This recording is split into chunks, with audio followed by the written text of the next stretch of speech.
Hello, everybody. Welcome back to the Ian Haugland Rock Cave. Thank you for sending in all the questions. I think this is a third edition of this questions and answers. So yeah, that's great. And also great that you are taking part of my Facebook page. That's beautiful. So, as usual, I've been reading through some questions and I'm going to do some answering here. So we better start off right away.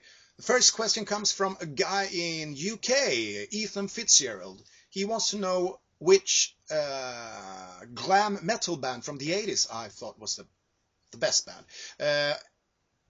Well, Ethan, it's a bit tricky because I didn't really listen to that many of the 80s glam metal bands. I was more into the 70s scene, with David Bowie and Slade and Sweet. I would say Sweet was probably the one of my first, favorite band ever, with the album Sweet Funny Adams, which I thought was absolutely amazing. They were all amazing musicians and great songwriters and singers and all that. So it's, but if I would pick a band from the 80s, it would probably be Motley Crue, I would say. Not because they are such great, musicians, each one of them, but together, when they play together, some kind of a magic sort of energy happens. I think the best musician in the band is by far Tommy Lee. I think Tommy Lee is probably one of the better rock drummers of today. He's got a very serious power, I think. Okay, the next question comes from Chile, from Pattie Harrison.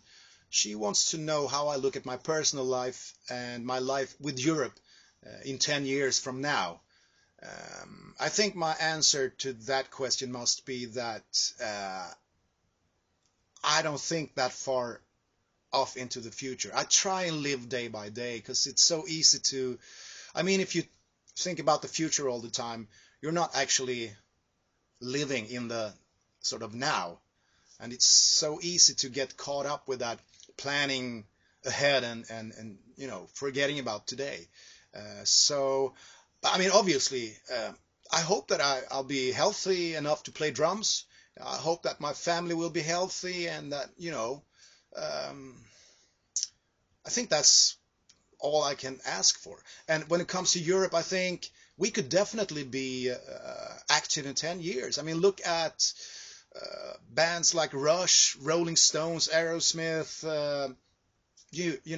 all those classic rock bands. They just go on forever. Iron Maiden are bigger than ever, and all that. So we definitely have a future for Europe, I think, which spans for at least another 10 years, maybe even more.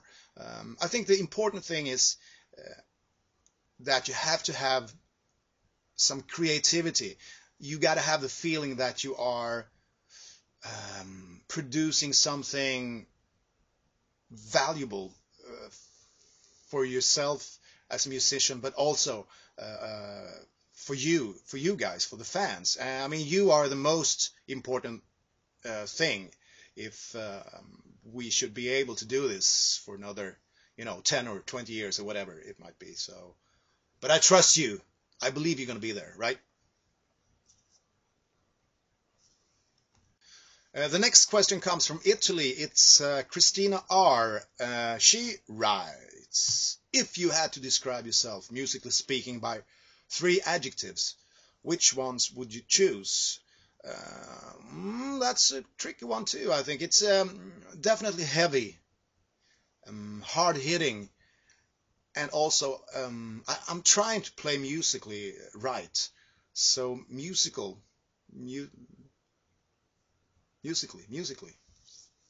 I play musically right. Okay, the next question comes from Claire. I'm not sure actually where she's from, but in any way, she writes, what is the Europe song that touches you the most and why? Well, Claire, I think that it depends on the mood of the day, sort of. But right now, it's definitely thinking about what happened to Ronnie James Dio and the tragic death of him. it's definitely Hero, because listening to that song today, it's like I can, apply it to my feelings and thoughts about Ronnie James Dio, because he was definitely my hero. If it wouldn't have been for Dio and what he did together with Rainbow, especially, I wouldn't be here today. So it's I would say that's the song that touches me the most right now. But it varies. Yeah. Okay, now it's time for the last question, and it goes to Taiwan and Summer Qo. And the question is, where did you buy the t-shirt that says, "Who the fuck is Joey Tempest"? Do you dislike Joey, or does he have a t-shirt that says, "Who the fuck is Ian Haugland"? No way, Summer. I love Joey. He's the best person, and singer and songwriter and everything. I wouldn't say a bad word about him. Never. But there is actually a true story behind the statement. And it was when we recorded the Prisoners in Paradise album in Los Angeles. We used to rent an apartment, and just down the corridor from where we stayed, there was another rock band. Three guys, three punks, really filthy, noisy. They looked like sacks of shit, all of them. But they must have disliked us.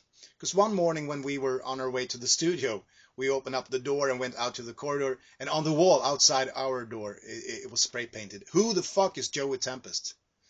And we later on found out who did that, and it was one of these three shitheads in the band. His name was Kurt Cobain, and the band was obviously what was later on to become the biggest band of the 90s, Nirvana. Interesting story, right?